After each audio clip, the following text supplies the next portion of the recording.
Ya.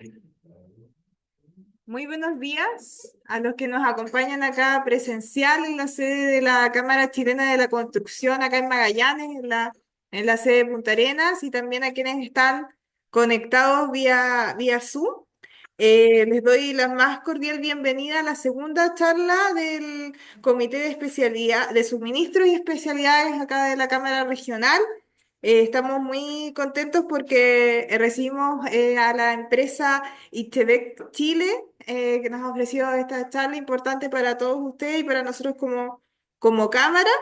Esta charla tiene por nombre Soluciones Integrales para Cimentación y Excavaciones Seguras con sistemas Titan. En la primera parte de esta charla va a exponer Javier Oyarzún, quien es ingeniero de proyectos de ICEBEC Chile.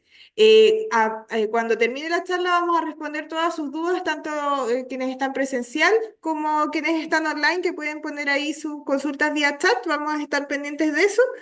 Así que le pido a Javier Oyarzún que parta con la charla. Muchas gracias.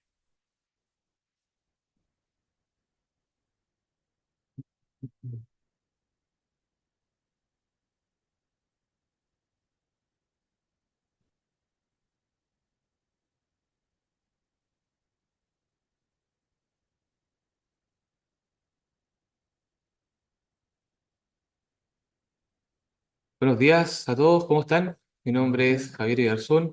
Como decía ahí, señorita, soy ingeniero de proyectos de la empresa Ichevec Chile y actualmente me encuentro a cargo del área de activaciones de aluminio Ichevec Titan.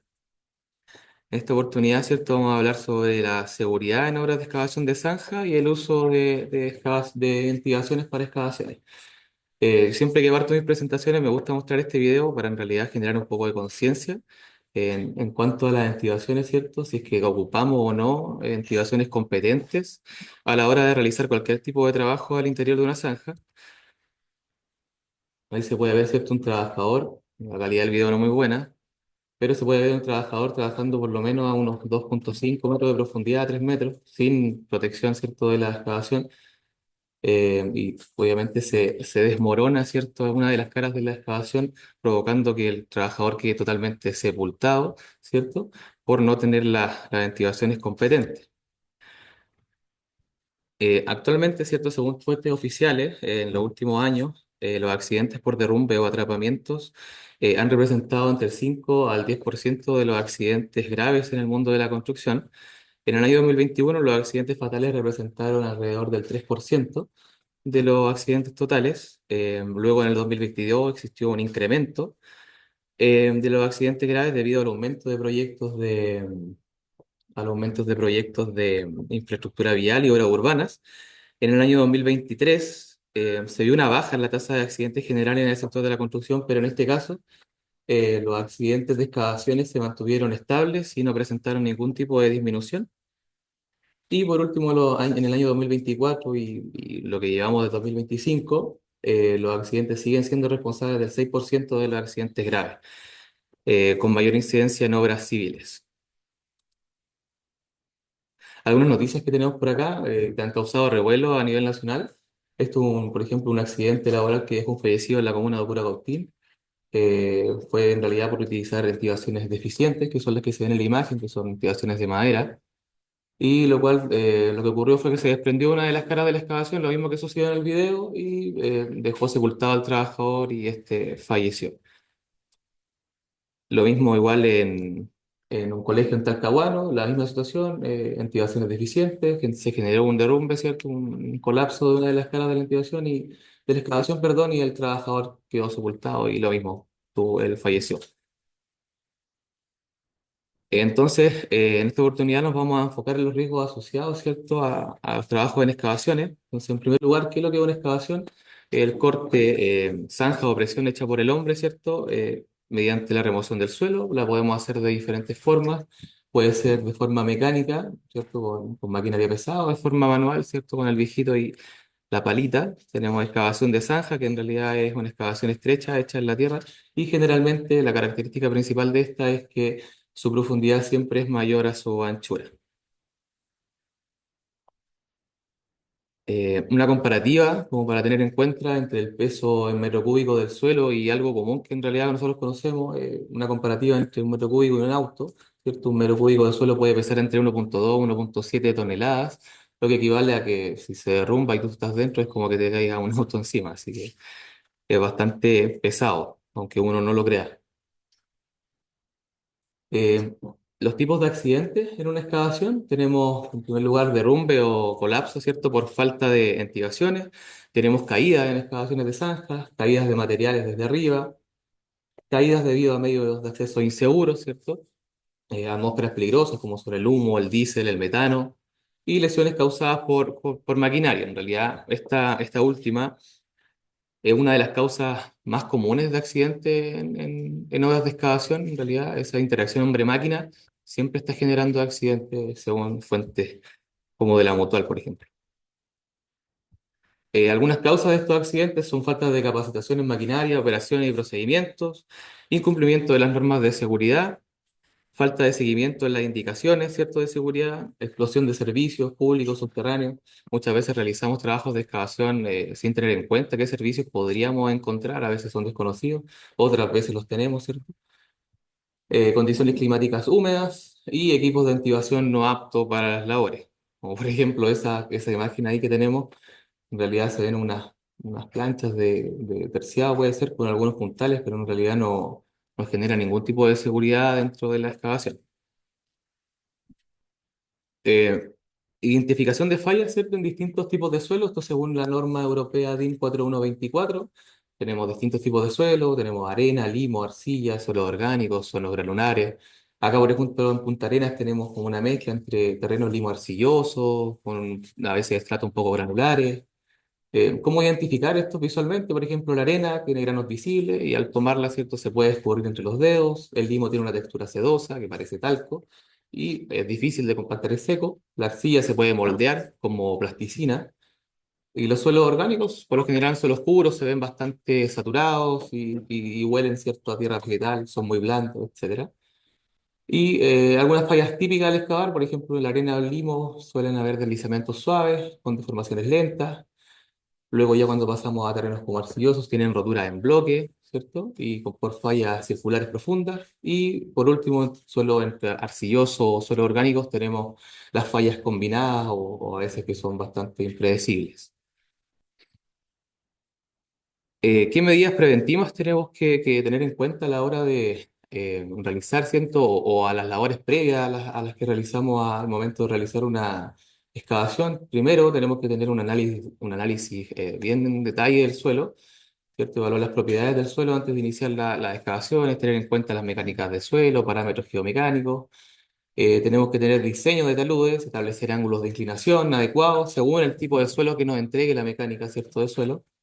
Tenemos que realizar un uso adecuado de los sistemas de ventilación, realizar configuraciones adecuadas también, tener en cuenta los codales, la distancia, el ancho, el peso, ¿cierto? La presión del suelo a diferentes tipos de profundidades. Y por último, que no está de más nunca, tener un monitoreo continuo de la excavación, ¿cierto?, en terreno. Eh, ¿Qué parámetros geomecánicos tenemos que tener en cuenta a la hora de realizar la configuración de nuestro sistema de ventilaciones? Tenemos que tener en cuenta el ángulo de fricción interna del suelo, el cual nos va a determinar la resistencia al deslizamiento entre las partículas del suelo. Tenemos que tener en cuenta también el parámetro de cohesión, fuerza que mantiene, ¿cierto?, unidas las partículas del suelo. Tenemos que tener en cuenta el módulo de elasticidad, el peso unitario, ¿cierto?, que nos va a influir en la capacidad portante que tenga nuestro sistema de ventilación. Como lo decía anteriormente, a mayor profundidad vamos a tener una mayor presión del suelo, por lo tanto vamos a tener que contar con más caudales que nos permitan aguantar, ¿cierto?, las presiones. En el caso de que tengamos agua, por ejemplo, presencia de napa, este peso igual se va a sumar al peso unitario del suelo y también tenemos que tenerlo en cuenta a la hora de diseñar un sistema de ventilación. Eh, la profundidad, ¿cierto?, de la zanja afecta directamente el tipo de ventilación que se debe usar. Como comentaba, a medida que la profundidad aumenta, se incrementa el riesgo de colapso y se requieren medidas de seguridad o sistemas de ventilaciones que sean más robustos. Y las condiciones hídricas también que comentaba, la presencia de agua, el nivel freático y siempre tener en cuenta y contar con un sistema de drenaje o agotamiento de excavaciones para tener siempre, ojalá, la excavación seca y sin presencia de agua, debido a que dependiendo del tipo de suelo, a medida que aparece agua, pueden ir cambiando un poco las condiciones de estabilidad de la excavación y se pueden producir desmoronamientos. Y por último, ¿cierto? Tener en cuenta igual las cargas externas, como lo son el tráfico, los equipos pesados. Por ejemplo, si tenemos que hacer una zanja al costado de un edificio, tenemos que tener en consideración la presión que ejerce el edificio en el suelo, lo cual también nos va a afectar en la elección del tipo de ventilación. En el caso si tenemos maquinaria pesada, como se ve en la imagen, a la orilla, ¿cierto?, de la excavación, también eso genera una presión y también tenemos que tenerla en cuenta a la hora de realizar la configuración o la ingeniería del sistema de ventilación. Las normativas de ventilaciones que tenemos en Chile. Actualmente tenemos el Decreto Supremo número 594 que obliga a implementar medidas de seguridad y protección en excavaciones y nos indican los métodos que debemos garantizar y tener en cuenta a la hora de tener taludes y todo ese tema. Tenemos la NSH 349 del 2000, que es la que rige las excavaciones de zanja y pozos. Esta nos detalla la necesidad del sistema de soporte desde el 1,5 metros de profundidad, siempre y cuando la excavación no pueda mantenerse estable por sí sola, o sea, nos obliga sí o sí a tener ventilaciones desde el 1,5 metros de profundidad. Tenemos la ley número 16.744 que habla sobre los accidentes de trabajo y enfermedades profesionales y esta exige a los trabajadores tomar las medidas necesarias para evitar cualquier tipo de accidente laboral. Y por último tenemos recomendaciones de organismos técnicos como lo son la H y la Mutual de Seguridad, las cuales siempre se mantienen publicando guías prácticas y manuales para la implementación de sistemas de ventilación, tanto metálicas como, o sea, de acero como de aluminio. Aquí, por ejemplo, tengo una comparativa entre la norma NSH 349, que es nuestra norma nacional, y la DIN 4124, que es con la que nosotros trabajamos en ICHET, las cuales en realidad tienen bastantes coincidencias y se parecen mucho. Por ejemplo, entre la norma 349 y la DIN 4124 tenemos que ambas nos exigen la evaluación previa obligatoria.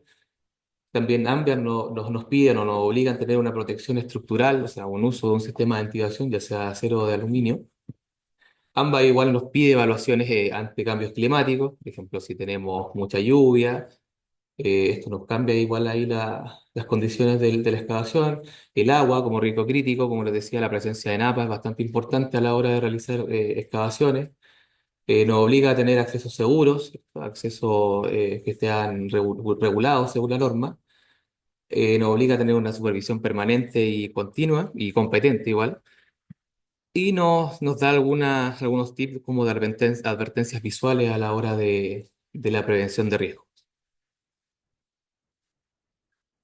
Entonces, en resumen, la definición de un sistema de ventilación tiene por objeto asegurar la estabilidad de las paredes verticales de la zanja y proteger a los trabajadores del derrumbamiento de las paredes, ¿cierto? La norma europea EN 13.331-1 especifica los requisitos del sistema metálico de ventilación de zanjas, que son completamente ensamblados a partir de componentes prefabricados y diseñados especialmente para sostener, ¿cierto?, las paredes de excavación. Entonces, el objetivo de esto es evitar daños, tanto personales como materiales. Personales, ¿cierto? Nos referimos a nuestros trabajadores y materiales nos referimos a edificaciones, redes de transporte y servicios o instalaciones subterráneas. Entonces, después de esto, ¿cierto? Les vengo a comentar que en ICEBEC Chile contamos con un sistema de activación de aluminio, ICEBEC Titan, que es una solución bastante innovadora que se utiliza para la estabilización de las paredes en excavaciones de zanja hasta 3,5 metros de profundidad, pero también podríamos llegar a hasta 6 metros de profundidad, ¿cierto? Previo a una evaluación de ingeniería y a una evaluación de los parámetros geomecánicos, que son los que expliqué anteriormente, que tiene el proyecto. Es un sistema que es bastante ligero, es modular y es bastante eficiente y está diseñado básicamente para facilitar su transporte, instalación y tiene una adaptabilidad bastante alta en diferentes tipos de proyectos o excavaciones. Los componentes del sistema IHE Titan son cuatro. Son los codales guía, que son los que son de color rojo, que son los puntales, ¿cierto?, que nos ayudan a soportar las presiones del suelo. Los paneles de aluminio son los que están acá, ¿cierto?, que vienen en formatos de 3 metros, de 2,55 metros de largo, de 2 metros, de 1,55 y el más pequeño de 91 centímetros. Todos vienen en formatos de 50 centímetros de alto. Los podales, por ejemplo, igual tenemos tres formatos que van desde los 60 hasta los 2,18 metros de ancho de zanja. Eh, También tenemos las piezas de unión de 0,28 y de 1,35 metros, que son las piezas verticales, que son donde se unen los paneles y los podales a través de los pernos estándar de 13 milímetros. En cuanto a los podales, el sistema trae como estándar esos tres tipos de podales, que son el 6081, 80-121 y 129-218. Esos son podales estándar. Ahora, si por las necesidades del proyecto se necesitara un ancho superior a esos 2,18 metros, se puede evaluar igual con podales de Ichebek que son del modelo RSK, que se pueden adaptar a este sistema de activación, pero esto siempre tiene que ser sujeto a una evaluación de los parámetros o de los antecedentes del proyecto. O sea, siempre tiene que estar sujeto a una evaluación de ingeniería previo a decidir si utilizarlo o no. Algunas configuraciones, ¿cierto?, del blindaje ligero aluminio. Tenemos, por ejemplo, la primera, que en realidad es la más pequeña en temas de profundidad, que solamente se ocupan paneles, un solo panel de 50 centímetros de profundidad y que se coloca en la parte superior de la excavación. Y esto nos entrega una distancia entre el primer podal y el sitio de excavación de 1,35 metros. Y después todas las demás configuraciones tienen los paneles, ¿cierto? Desde la cota cero hasta el nivel inferior, ¿cierto? Del sitio de excavación. Y todas las configuraciones estas, desde los metro y medio hasta los 6 metros, nos entrega una distancia libre entre el sitio de excavación y el primer podal de 75 centímetros. Ahora, en algunos casos también se puede evaluar cuando son tuberías de mayor diámetro, se puede evaluar colocar el podal un poco más arriba, ¿cierto? Pero también esto es sujeto a una evaluación de ingeniería. O sea, siempre tenemos que estar resguardados en caso de que el terreno tenga un mayor peso, mayor presión, etcétera, de tener el resguardo, ¿cierto?, de colocar los podales donde corresponde, en realidad. Pero se puede evaluar, siempre se puede evaluar. ¿Alguna comparativa igual? Como para tener en cuenta, entre el sistema de ventilación de aluminio y las ventilaciones comunes que se ven en el mercado chileno, que son las ventilaciones de acero. Por ejemplo, un módulo de ventilación de acero tipo cajón de 2,4 metros de profundidad o de altura tiene un peso aproximado entre 1,8 a 2,2 toneladas. En cambio, un módulo de activación de aluminio de las mismas dimensiones, de 2,5 metros de altura a profundidad, tiene un peso de 532 kilos. O sea, en temas de peso, nuestra activación es un 60-50% más liviana que las activaciones normales de acero que se comercializan actualmente en Chile. ¿Qué significa esto? Que en temas de transporte y de operabilidad del sistema es bastante más fácil poder moverlo dentro de la obra, poder transportarlo de repente. Hay empresas que se dedican al rubro sanitario, que tienen emergencias, ¿cierto? Cambiar una válvula, por ejemplo, y para los trabajadores es bastante más fácil cargar un módulo de activación, se desarma, lo puedes colocar en el pick-up de la camioneta y se puede transportar muy fácil. No es necesario tener un tremendo camión ni una rampa gigante para poder transportarlo. A la hora de armarlo, igual se puede armar entre dos personas, no te demoras más de 10 minutos en armar un módulo de activación. Como se ve en la imagen, un módulo pequeño de un panel de 50 centímetros se puede transportar entre dos personas fácilmente, o sea, se puede tomar a pulso, es súper liviano. Por ejemplo, un panel pesa aproximadamente 42 kilos, o sea, es bastante más liviano a comparación de una activación de acero. Eh, También se puede transportar, por ejemplo, nuestros colegas en Colombia, ellos tienen un vehículo sedán y mandaron a fabricar un carro y ellos mueven su activación, creo que mueven 2 a 3 módulos dentro de ese carro y la pueden mover en un vehículo sedán, ¿no?, sin ningún problema. O sea, no es necesario, como les decía, contar con un camión y una rampa gigante. Igual no ahorramos el tema de la logística y operación de tener una excavadora, por ejemplo, en funcionamiento dentro del proyecto, ya que si usamos ventilación de acero, sí o sí vamos a tener que contar con una excavadora, tanto para el armado, para transportarla dentro del proyecto, para todo vamos a tener que izar la activación con una excavadora. En cambio, con esta basta con tener una mini excavadora para poder movilizarlo o a pulso, como se ve en la imagen. También contamos con un sistema de activación para pozos. En realidad, lo único que cambia en comparación a la anterior es que se eliminan los podales y se utilizan estas bobinas angulares que van en la esquina. También podemos llegar hasta 6 metros de profundidad, evaluando, ¿cierto?, las condiciones y los antecedentes del proyecto. Se pueden generar pozos de 3x3, de 2x2, o por ejemplo el de la imagen que es de 91x2, etcétera. Se pueden armar varias configuraciones. Y en realidad este es como para, como bien lo dice, cuando se necesita atacar pozos bien puntuales, se puede ocupar este sistema. Además del sistema de pozo y del sistema de activación normal, ¿cierto? De paneles, tenemos un sistema de aluminio con cámara, que es una cámara, ¿cierto? Que se añade al panel de aluminio que está de acá, y dentro de ella se pueden introducir tablas tacas. Esas tablas tacas de aluminio nos otorgan profundidades de hasta 3 metros de profundidad y un ancho de 2,5 metros. Eh, También podemos tener una altura libre, ¿cierto? Para el paso de tuberías de 2,5 metros de altura. Y en realidad es bastante flexible y se adapta a cualquier, una maquinaria o vibradores pequeños, incluso dependiendo del tipo de suelo, si es que el tipo de suelo es blando, se podría eventualmente instalar con solamente el balde de una retroexcavadora o de una excavadora. ¿Cuáles son los beneficios de este sistema de tablastecado? Es que nos permite realizar atraviesos de tubería cuando necesitamos instalar tuberías nuevas. O sea, estamos instalando, ¿cierto? Una tubería y tenemos un atravieso, podemos utilizar este sistema de tabla destacado para darle el cruce y no tener que deshabilitar ese servicio momentáneamente mientras se realiza la instalación de la tubería que está dentro de nuestro proyecto. Entonces, ese es uno de los principales beneficios, que podemos otorgar ciertos atraviesos de tuberías en nuestras excavaciones de zanja. ¿Cómo es el montaje de este sistema? Primero se realiza el montaje de la cámara al panel de aluminio, ¿cierto? Se realiza la unión a través de los pernos de 13 milímetros. Luego de esto se realiza una preexcavación en la zanja de unos 50 centímetros de profundidad. Se coloca, ¿cierto?, el sistema, la cámara, el panel y los coales. Y luego de eso se comienza a realizar la introducción de las tabletacas por dentro de la cámara que va unida a los paneles de aluminio. Y una vez que están las tabletacas a la profundidad requerida, se comienza con la excavación a través o dentro del sistema, ¿cierto?, de ventilación. La profundidad máxima, como les comentaba, de este sistema de tabla estacado es de hasta 3 metros de profundidad y para profundidades mayores a 2 metros es necesario que la tabla estaca esté hincada por lo menos 40 centímetros en el fondo de la excavación. Tiene que estar empotrada por lo menos 50 o 40 centímetros. Las cargas admisibles de este sistema de tabla estacado cumplen con la norma europea 13.331, soportando una carga máxima de 26 kilonewton por metro cuadrado. Aquí tengo un video, una compilación de todos los usos del sistema.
Teníamos un video entonces de todos los usos que se le puede dar, tanto para activación de zanja normal, cruces de tubería, cuando necesitamos tener una activación de zanja y tener un frente protegido también se puede hacer. Tenemos bastantes aplicaciones con el sistema.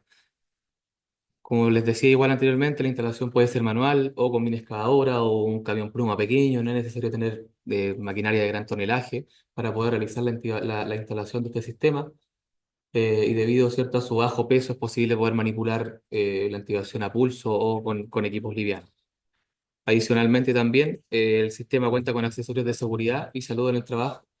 El sistema se puede igual combinar con un sistema de protección para bordes, ¿cierto? Para evitar caídas de personas y de objetos. Y también tiene un soporte para escaleras, para tener acceso seguro, ¿cierto? A la excavación. Por último, mencionar también que el sistema cumple con normativa internacional, cumple con los requisitos de la normativa DIN 4124, que es la copia, entre comillas, de la NSH 349, y también cumple con la DIN 13331 de sistemas de ventilación de zanja. Además de esto, los aspectos de seguridad del sistema han sido verificados por la DGUV, que es el organismo de prueba y certificación del seguro social alemán, que en Chile básicamente es como que la Mutual de Seguridad o la H probara el sistema acá en Chile. También destacar que nuestro servicio es totalmente integral, contamos con asesoramiento técnico, capacitación y charlas técnicas, supervisión en obra, desarrollo de proyectos personalizados, ingeniería de detalle y soporte postventa. Todos estos servicios son totalmente gratuitos para todos nuestros clientes, solamente en Ichebec Chile cobramos por el arriendo o la venta del producto. O sea, todos los demás servicios asociados son totalmente gratis. Así que eso sería mi presentación. Ahí están mis coordenadas de contacto. Pueden escanear el código QR, les va a guardar automáticamente el Bigard con todos los datos, el número de teléfono, la página, dirección de la empresa. Y si tienen alguna duda también, pueden realizarla. Por acá, tú, nos preguntan cómo es el proceso de recuperación del sistema de ventilación, especialmente en la zona de premios. En realidad, el sistema de ventilación se puede recuperar a medida que uno va compactando las capas de, cuando, por ejemplo, realizamos instalación de tubería y necesitamos ir haciendo rellenos controlados y compactados, se puede ir izando el sistema a medida que va subiendo, ¿cierto?, la capa de relleno. O sea, no es necesario hacer una faena muy importante para el retiro. O sea, a medida que vamos, claro, a medida que vamos compactando, vamos retirando el sistema desde la excavación. Cada panel tiene una altura de 50 centímetros, pero hay Claro. que ir rellenando 50 centímetros y retirando Claro, al ser 50 modular no es centímetros. necesario el retiro de los 3 metros de un viaje, Claro. sino que tú vas subiendo y vas retirando 50 centímetros y van quedando los otros dos paneles colocados. No es necesario el retiro completo. Eh, Preguntan si cuenta con componentes para muros de Linés. Actualmente con el sistema de aluminio de Ichevec no se pueden realizar muros berlineses, pero actualmente Ichevec igual cuenta con una solución que se puede mezclar igual con muros berlineses que genera una trabazón, ¿cierto?, entre los perfiles de acero que son hincados y los tablones que van, ¿cierto?, de forma horizontal. Así que si eventualmente tuviesen algún proyecto que esté especificado como muro berlinés, podrían enviarnos los antecedentes por correo electrónico y se pueden evaluar, ¿cierto?, las posibles soluciones de muro berlinés con nuestro equipo de ingeniería. Así que si tienen algún proyecto, por favor, envíenlo al correo. No sé si alguien tiene alguna otra consulta. No solo comentar, bueno, soy Gonzalo Herrera, gerente de IFE. Este sistema nosotros también lo hemos rentado a campañas geotécnicas. Haremos, si se puede volver atrás en los cajones, por favor. Hemos trabajado con algunas compañías mineras en rancho, en líquidos acumulados, donde se necesita hacer mapeo de zona, el suelo con horizontes vírgenes. El anterior texto es donde está la escalera, lo podemos caer. Esas son cuestiones también de 50 centímetros que uno puede ir instalando en un cajón que es confinado. Entonces se hace la excavación, 50 centímetros libres, baja el geólogo, el geotecnista, ¿cierto? Toma muestras del suelo, visualiza, se retira de la excavación y inmediatamente descendemos ciertos 50 centímetros y excavamos 50 centímetros dejando este horizonte, digamos, libre para poder muestrear o revisar. Hemos llegado hasta 6 metros de profundidad utilizando esta solución, ha funcionado muy bien. Y es fácil, digamos, de utilizar y fácil de transportar, por lo que de hacer una calicata muchas veces de exploración, ¿cierto?, a pared abierta, y utilizar esta solución obviamente permite, digamos, un mejor resultado, digamos, dentro de lo que refiere a la institución de calicatas, digamos, para evaluaciones geométricas. Eso. Si alguien tiene alguna duda. ¿Sí? Son los tipos de suelo donde se va a incorporar el sistema. ¿Cómo, perdón? ¿Tiene alguna restricción con los tipos de suelo que se puede incorporar el sistema? Por ejemplo, o sea, suelo con bajo SCBR o alguna situación donde pueda afectar el sistema. O sea, en restricciones por tipo de suelo no tiene, porque en realidad uno puede realizar excavaciones por dentro de la activación. O sea, tú perfectamente podrías hacer una preexcavación de 50 centímetros, 30 centímetros, acomodar la activación y comenzar a excavar por dentro. O sea, no es necesario de repente tener que realizar la excavación completa. Ahora, en profundidades de, no sé, 6 metros, 5 metros, por lo general sí se requiere realizar una excavación previa debido a que a mayor profundidad nosotros tenemos que reducir la longitud del panel de 3 metros a 2 metros, 2 metros 55. Entonces, ¿qué pasa con eso? Que el ángulo de la excavadora o el ángulo de la retroexcavadora no alcanza a dar en los 2 metros de longitud. Entonces ahí sí de repente es necesario tener esa preexcavación. Pero en profundidades de hasta 3 metros puedes realizar la excavación por dentro. Entonces no es necesario tener un tipo de suelo estable para poder ocuparlo, sino que en suelo hasta arenoso se puede utilizar. No hay ningún problema. Otro también, pero tienes una protección en superior y te permite así cargar o golpear la piedra de aluminio, te permite golpear, digamos, y poder cargar sin generar daño a Claro, la actividad. uno va excavando y va empujando en las esquinas para que se vayan empotrando, entre comillas, Claro. en el sistema. No es algo digo, sino que nosotros tenemos unas protecciones que son de HDPE, que tú las pones y vas cargando Claro. sobre esta, digamos, adaptadores. ¿Sí? Bueno, una parte con respecto a lo que decía, eh, un tema del terreno, el suelo, el tipo de material, pero también otro de saber trabajarlo, porque esto se trabaja también en aguas abajo hacia arriba. Entonces, acá los suelos son muy con presencia de agua o nada. Entonces, algunos incautos parten al revés. Y ahí, por muy buen sistema que tenga, igual falla. Entonces, se trabaja aguas abajo hacia arriba. ¿Me, me explico bien o no? ¿O no queda claro lo que traté de decir? O sea, agua abajo. Aguas abajo quiere decir que la gota hacia abajo. Entonces trabaja en contra hacia arriba, pone la bomba atrás. Ah, ya estamos hablando de Ah, claro, agotamiento, ya. para el agotamiento de la napa. La saturación del suelo también que afecta justamente a la caída Claro. por el material, por el ángulo de cohesión. Claro, Entonces, efectivamente, los derrumbes que se producen son por agua. En otras palabras, tú lo que dices es que en la bomba hay que colocar la agua arriba. Aguas abajo. agua abajo, claro, en la gota más baja que haya. En la zona más baja tienes que colocar la bomba, no arriba. O sea, porque muchos parten trabajando digamos, desde el punto hacia... Ajá. Y eso es un error. Ya. Claro, eventualmente a medida que va excavando y aparecen napas, la idea es que por la inclinación vaya acumulando en un lado. De una no. Claro, claro, porque si tú lo ves desde el punto de vista más. Es que, claro, Claro, para si que pongo la más agua fácil, abajo, voy a tener una ilusión de filo, y eso podría traer, digamos, que pueda barrer con mayor facilidad por corriente, digamos. que trabajas más cómodo porque no trabajas con agua. Si tú, por ejemplo, pones la bomba arriba, siempre va a tener presencia de agua y siempre va a tener derrumbe. En cambio, si la pones abajo, hace la excavación en contra. Pero lo lógico es que uno vaya bajando, pero no es la forma. Sí, yo creo que quizás se soluciona el tema de bomba, ponerla más agua arriba o abajo. Siempre en estos proyectos se debe considerar el nivel de la napa freática y lo mejor es implementar y proyectar un sistema de agotamiento con puntera.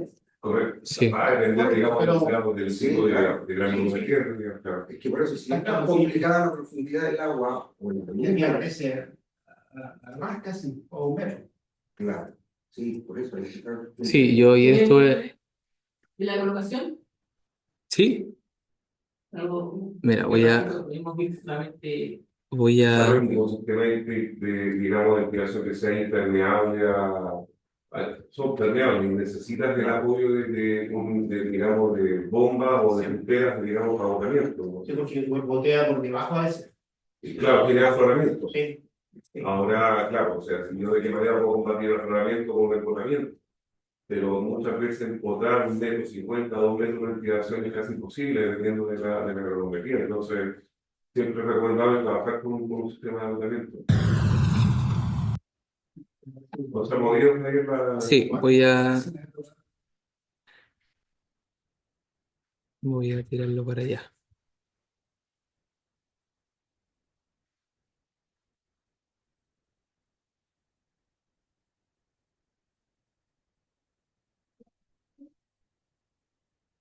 ¿De eso? No. Lo voy a compartir de nuevo. Quizás deja compartir, Javier. Comparte del. Como de ventana.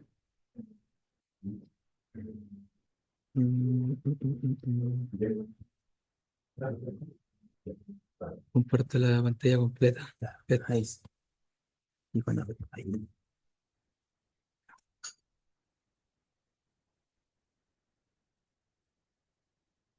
¿Ahí se ve en el Zoom? ¿Sí? Lo que se habla, se le puede resumir plenamente. Vamos a continuar con la presentación de uno. Ya. O sea, con Gonzalo no. ¿Lo que se habló de que completa? Segundo. Ah, ya.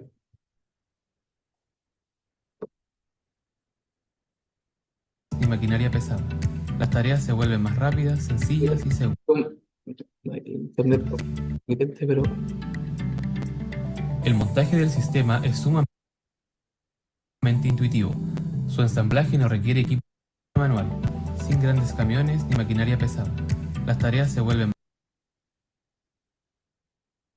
internet está un poco intermitente. más rápidas, sencillas y seguras. El montaje del sistema es sumamente intuitivo. Su ensamblaje no requiere equipos pesados, lo que permite una instalación rápida y segura. Con elementos prácticos como anillos para grúa y sling de atizaje, incluso los trabajos en espacios reducidos se facilitan notablemente. Además, el diseño simplifica la fijación de pernos, optimizando los tiempos de armado y garantizando estabilidad en la obra.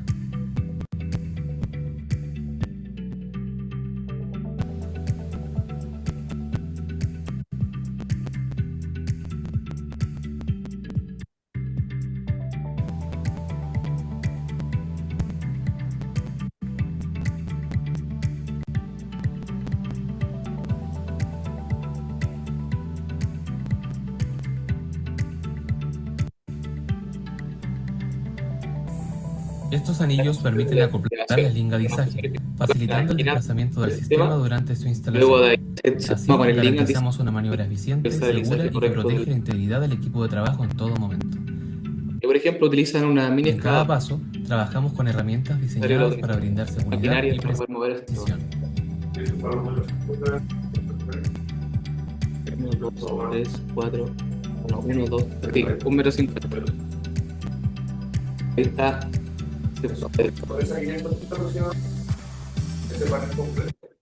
Ese pesa un poquito.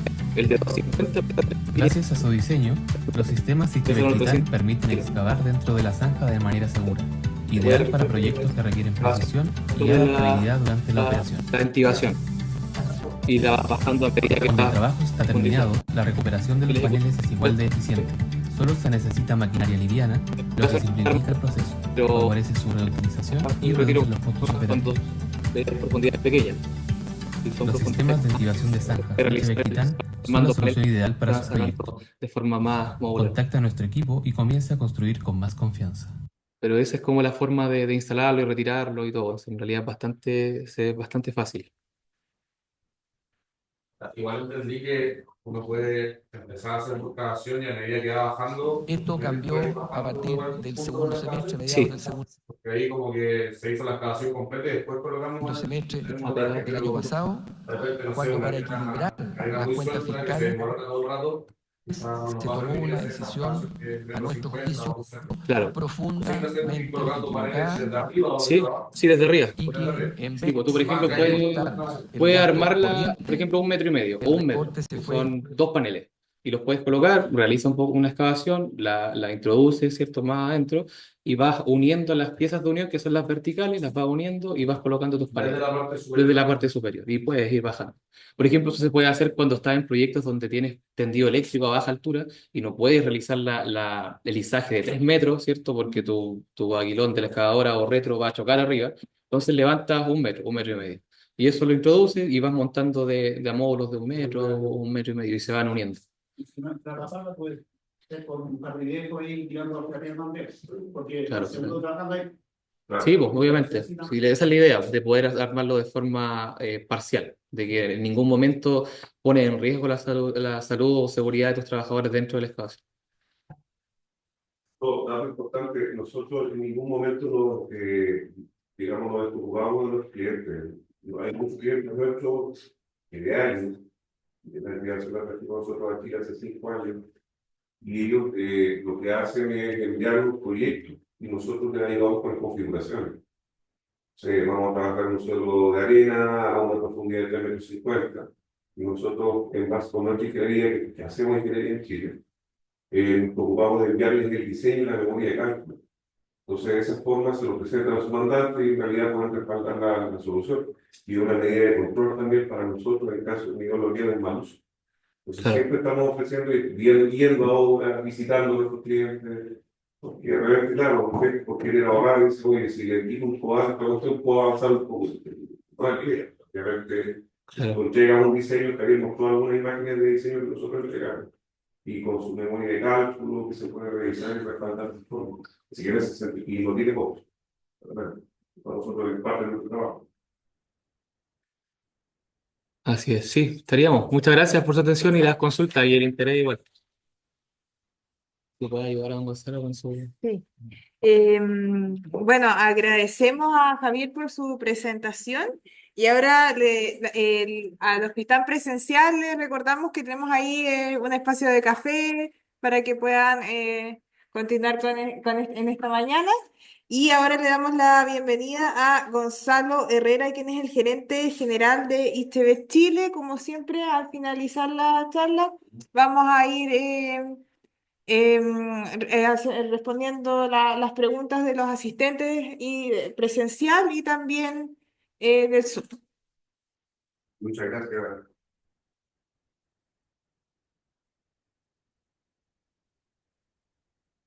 Creo que el viento de la noche cae como cajón para lo que yo les voy a presentar ahora, porque vamos a hablar de carga cíclica, vamos a hablar de...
Ya, perfecto. ¿La descripción dijo la mía?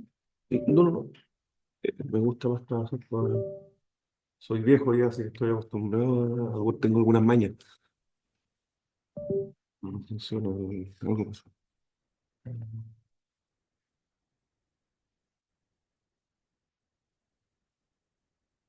No sé.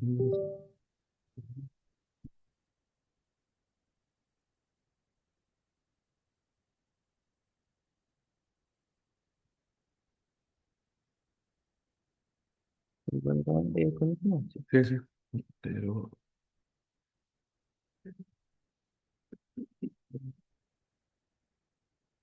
ya. Ya. Vamos a hablar, ojalá no me alargue tanto pero normalmente son alrededor de 45 minutos, 50 minutos, que creo que vamos a hacer un viaje bien interesante. Eh, bueno, soy Gonzalo Herrera, soy gerente de Ichebec para Chile y Perú. Ichebec es una compañía líder a nivel mundial. Cada una de las invenciones, lo que mostraba Javier hace poco rato, más lo que vamos a ver ahora, son invenciones de nuestra compañía. Desde cada aparición de alguna solución de Ichebec ha revolucionado el mercado geotécnico y de construcción, siempre buscando esa afinidad entre la producción y principalmente la seguridad y la producción.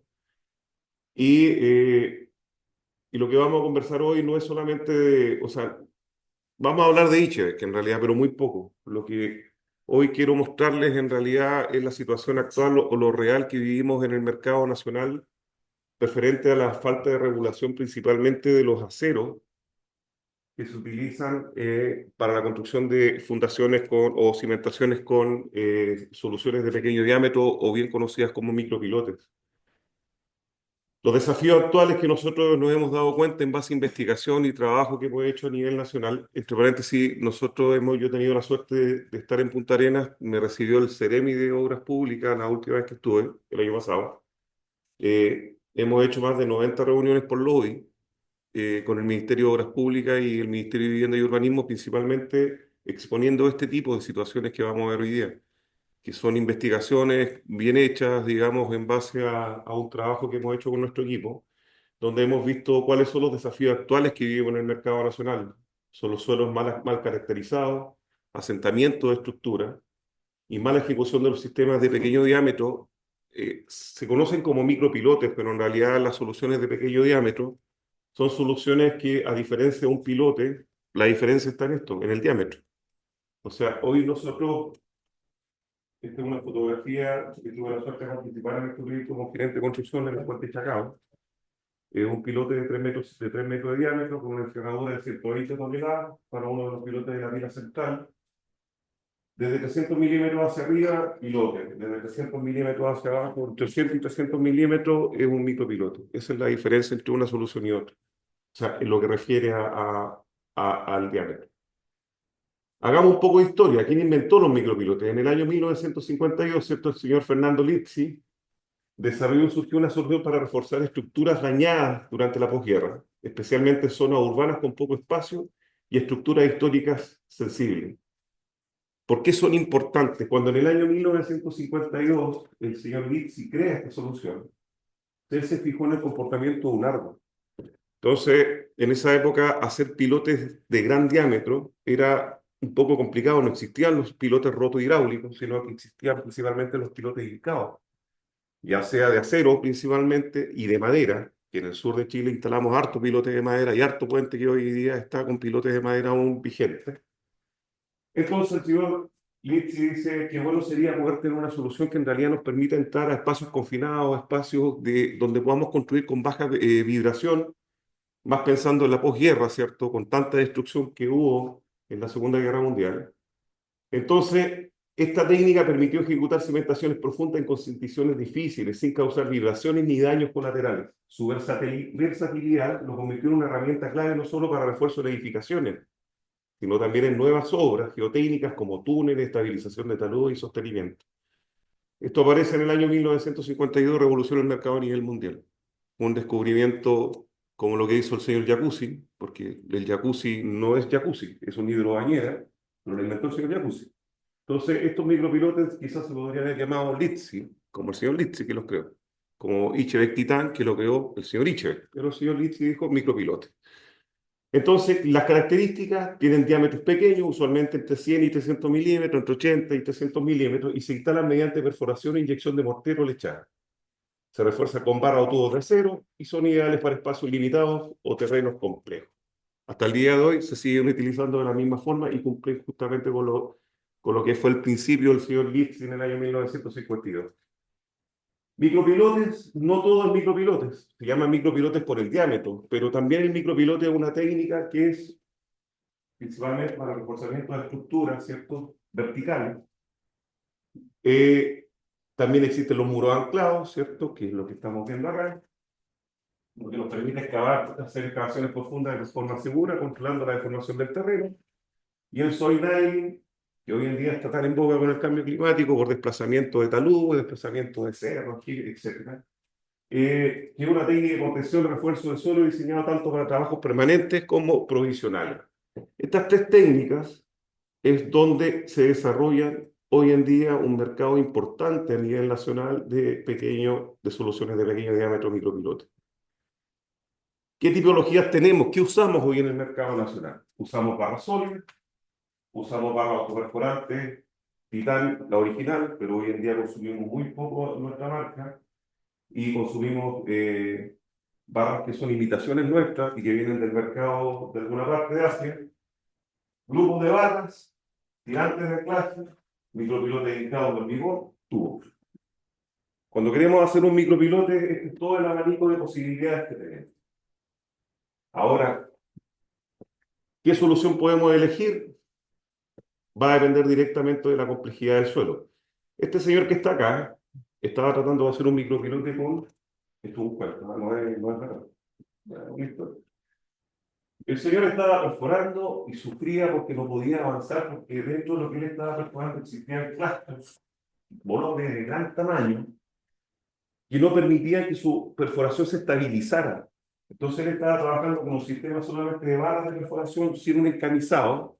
Entonces se derrumbaba la perforación, y para poder hacer este micropiloto que ustedes ven acá, que finalmente dijo voy a usar una activación con acero, y después se cambió un tubo porque los bolones comenzaban a moverse y le destruían su enfriador, y finalmente colocó un tubo. Dijo, una semana estuvo este señor para hacer un puro. Una semana. Esto es en Alemania. El señor Ichebek, Friedrich Ichebek, que era buen mozo como este caballero que ustedes ven acá, dijo, después de verlo tanto tiempo este caballero sufrir, llorar, ¿cierto? Se separó de su mujer, sus hijos los dejaron, estrés máximo, dijo que bueno sería encontrar una solución que nos permita dar estos tres pasos que este señor tiene que dar en un solo paso. Y en el año 1984 nace el micropilote autoperforante, Ichebek Titan, que nos permite a nosotros trabajar mediante una solución que es en un paso, dar tres pasos. Tenemos una barra con una condición de acero dúctil, una barra hueca que nos permite inyectar la lechada simultáneamente cuando voy perforando, es mi barrera de perforación y el elemento estructural que queda dentro de la perforación. Cuando aparece esta solución, ¿cierto? Se revolucionó el mercado a nivel mundial, y el señor Ichebek, junto con la solución del señor Litsi,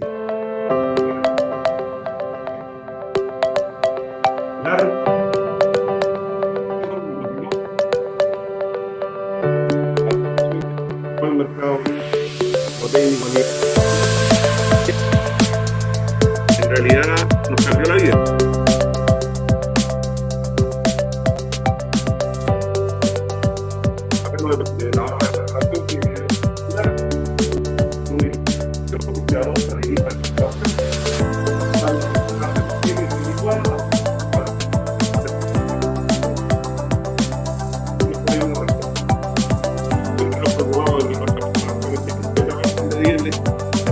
Para estabilizar las paredes y evitar los derrumbes. Por esto nos permite porque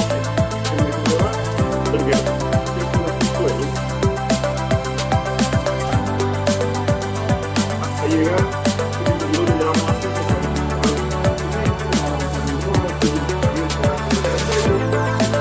terminamos de perforar.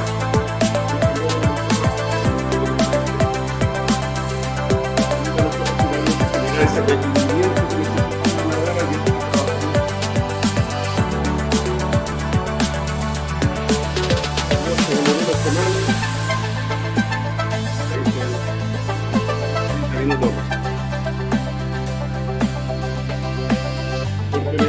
que utiliza en proyectos con cargas sometidos a cargas cíclicas como torres de transmisión eléctrica, parques eólicos, etcétera, etcétera, etcétera, estanques, en fin.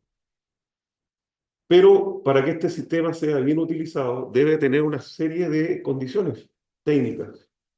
Una conexión en cabeza, ¿cierto?, de transferencia de carga de la estructura.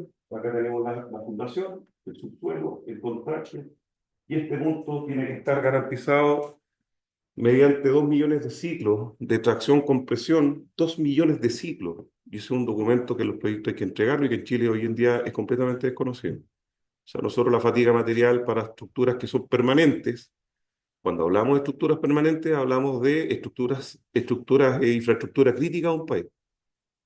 Puentes, ¿cierto? Central hidroeléctrica, hospitales, todo lo que tiene que ver con el funcionamiento de un país. Para esto está regulado tanto en América como en Europa. En Chile nosotros no tenemos regulación, entonces no sabemos, una conexión en cabeza, un tubo de acero, en realidad, o de HDPE, que nos permita a nosotros, y esto es súper importante, nosotros acá tenemos un punto de ingreso de corrosión. En el contacto de la fundación con el subsuelo, si nosotros no protegemos esta parte, sometemos inmediatamente esta zona que va a estar recubierta por la lechada, ¿cierto?, de recubrimiento, pero igual tenemos el riesgo que en algún momento la humedad comience a generar esa, digamos, esa pérdida por corrosión del acero en un punto tan crítico que es el punto de unión entre la fundación y el suelo. Hoy en día creo que somos los únicos que incluso pasamos a los proyectos, nos compran nuestra solución y nosotros entregamos las secciones de tubo y les indicamos cómo tienen que ir puestos. Es parte importante. Una barra tubular con 3 funciones que ya lo conversamos, el manguito de acople que vamos a conversar más adelante, un centralizador que nos permite no solamente centrar el elemento y evitar que estas barras queden pegadas en las caras, digamos, de la perforación en el suelo, sino al mismo tiempo, cuando existe un documento que se llama homologación técnica, que todos los proveedores de estas soluciones, no solamente de barras autoperforantes, de todas las soluciones de micropilotes que vivimos, ICA o lo que fuera, tenemos que garantizar un mínimo de recubrimiento. Hay 2 temas de recubrimiento. Un tema es el diseño, porque esto es fricción, sector cíclico, tracción, compresión. Esto no es punta como los pilotos. Entonces, si nosotros diseñamos con un diámetro de 100 milímetros, tenemos que preocuparnos que los 100 milímetros sean efectivos en los instalados. Entonces, el centralizador, dependiendo de la barra que ustedes elijan, o el elemento estructural que se elija, o la solución que se elija, nos tiene que garantizar a nosotros que si entra el centralizador, es el diseño, el diámetro de diseño que yo tengo, o el diámetro mínimo para poder cumplir con ese diseño, y no solamente con el diseño, sino también con la protección contra la corrosión de todo el elemento. Pensemos siempre en esto, lo que yo les estoy contando es algo que no vemos. O sea, esto es subsuelo. No estamos hablando de lo que pasa arriba de la construcción, o sea, en realidad ni yo sé colocar una puerta, así que no les puedo contar cómo se construye un edificio. Esto es importante poder considerarlo y las brocas de perforación que tienen que cumplir con un diámetro según el diseño y al mismo tiempo con la calidad del suelo que vamos a perforar. Entonces, campo de aplicación, cimentaciones, recalce, bulones, suspresión, muros, cortinas de micropilotes. Hay un sinfín de aplicaciones en realidad para este tipo de soluciones. Un mercado que en realidad es muy fuerte en el mercado nacional y que hoy en día se utiliza bastante. ¿Qué hemos hecho nosotros? Aplicaciones en puentes. Acá, por un tema digamos, de información, no mostramos obras en Chile, sino que queremos como concepto mostrar qué es lo que se puede hacer con un micropiloto, desde la construcción de un puente hasta la reparación de un puente. O sea, no necesitamos tener una pilotera disponible para poder reparar un puente o repotenciar un puente que se nos está mandando abajo o una estructura que se nos está cayendo. Lo podemos hacer con un micropilote, perfectamente. Ahora, que ese micropilote cumpla y les garantice a ustedes una solución permanente, no por una garantía de no menos de 50 años, es ahí el cuidado que hoy en día hay que tener y que tenemos un desconocimiento importante en el mercado nacional en lo que refiere a la materialidad y a la construcción y a la ingeniería. Entonces, transmisión y generación eléctrica, tenemos la suerte hoy con nuestra compañía en Chile y Perú de tener más de 1000 kilómetros de construcción de torres de transmisión eléctrica con ingeniería nuestra, en fundación, en repotenciamiento de estructuras existentes, en la construcción de nuevas torres de transmisión eléctrica. Y no solamente, si nosotros tomamos esta consideración, se pueden hacer repotenciamientos de estructuras desde el exterior o también desde el interior de la estructura ya existente. Entonces, es un sistema muy dúctil que incluso podemos ingresar y hacer repotenciamiento de edificios desde el interior de los departamentos. Entonces, y acá otro tema importante, que nuestro mercado como compañía hoy fuerte es la minería. Nosotros trabajamos mucho en la mantención y rehabilitación de activos estructurales en las plantas mineras en funcionamiento. Hacemos este tipo de reparaciones, muros, por ejemplo, que son los responsables de fundar trancadores en un proyecto del Rasco Inca, que no cumple con un factor sísmico. Vamos y nos tomamos la ingeniería, hacemos mecánica de suelo, reforzamos los muros, digamos, los repotenciamos. Sectores, por ejemplo, en proyectos mineros que se han concebido proyectos con pilotes, que por una condición de espacio, cierto, geográfica, logística, es imposible hacer un pilote, se hace un micropilote. En fin, repotenciamiento de estructuras en minería, mineroductos, etcétera. Entonces, hoy, este proyecto, por ejemplo, asentamientos de mezcladores de pasta en minería, que producto de la salinidad del suelo, se han generado asentamientos. Este tipo de soluciones también se han repotenciado con micropilotes Ichebe. Entonces, podemos hacer muchas cosas. El Observatorio Paranal también tuvimos la suerte que nuestra solución hoy reposa en los lentes del observatorio. Y en la zona sur, quizás acá en Punta Arenas, en esta zona, no es tan común poder verlo por lo plano que es el suelo, pero en esta ruta por toda la Ensenada, un problema de alrededor de 800 metros de la ruta, ¿cierto? Desplazamiento importante, balanceo del suelo, que es lo que normalmente el MOB en la décima región ejecutaba para este tipo de problemática: una excavación, una entidad temporal, un muro, una zapata y un relleno. Nosotros lo que hicimos fue diseñar un muro de shortbreaks permanente, 25 centímetros de espesor, 2 líneas de anclaje activos, pensado a 25 toneladas cada anclaje, y finalmente lograr una reducción en el tiempo y económico, una solución respaldada por 100 años, y finalmente la materialidad fue mucho más cara. Pero en lo que refiere a la depreciación de la solución, en lo que refiere al tiempo que se ahorró, finalmente hubo, digamos, un ahorro considerado en este tipo de solución. Entonces, hoy no es necesario hacer la pega 2 veces. Podemos hacer un muro bajando sin ningún tipo de inconveniente. Existe la tecnología, existe la materialidad, existe la ingeniería y los equipos para poder hacerlo. Punta Arenas también tiene equipos de perforación y se pueden implementar este tipo de soluciones más en zonas tan alejadas como la Patagonia. Y acá uno de los temas que siempre lo digo, pero nos hace sentir muy orgullosos: hoy en día hay más de 1.200 departamentos que estamos nosotros viendo soluciones para el Servium, en la segunda región, departamentos que están presentando, o edificios que están presentando problemas de asentamiento por mala o nula evaluación del suelo, la verdad. Y eso hizo en general que estas estructuras al segundo o tercer año ya comenzaran a presentar soluciones. Entonces, entre hacer una demolición de estos 1.200 departamentos y poder hacer una solución de repotenciarlo, es justamente se acercan a nosotros y podemos entregar esta solución. Entonces uno dice, construir permanente, es carísimo. Chile es un estado pobre. No podemos construir permanente porque no tenemos las lucas para hacerlo. Si yo les digo que en Chile se construyen 3 veces las estructuras, ¿ustedes me creerían? Mejor no me creen, pero pueden investigarlo. Un gobierno construye, otro repara y otro vuelve a inaugurar. Es triste, pero así. O sea, no, y créanme, me hago responsable de lo que estoy diciendo y lo he dicho también a nivel de Estado. Entonces, tenemos las lucas para poder construir y poder tomar regulaciones normativas americanas, europeas, para poder decir, oiga, acá en Chile sí, desde el punto de vista de la materialidad. Ojo, estoy hablando de fundaciones y cimentaciones. No estoy hablando para arriba, no sé lo que pasa para arriba. ¿Podemos tomar estas normativas? Claro que podemos tomarlas, está claro. Entonces, todo lo maravilloso que vimos antes se detiene en esto. Hoy en día la regulación en Chile para soluciones de pequeño diámetro no existen. Y este tipo de problemática que nosotros hoy en día es común verlo hoy en el mercado nacional. Pero acá, por ejemplo, si ustedes lo pueden ver, la falla de este talud no se produjo por un tema de materialidad, porque el acero era malo. Acá se produjo una falla porque en realidad la evaluación geotécnica que se hizo no fue la correcta. Y al mismo tiempo, los pernos que están acá, esa evaluación geotécnica, ese diseño nos llevó a nosotros finalmente a utilizar pernos muy cortos. No logramos coser la falla, como llamamos los que nos dedicamos a esto. Entonces se nos mandó todo abajo. Hubo un desplazamiento, puff, se movió todo y nos llevó los pernos y nos llevó toda la solución.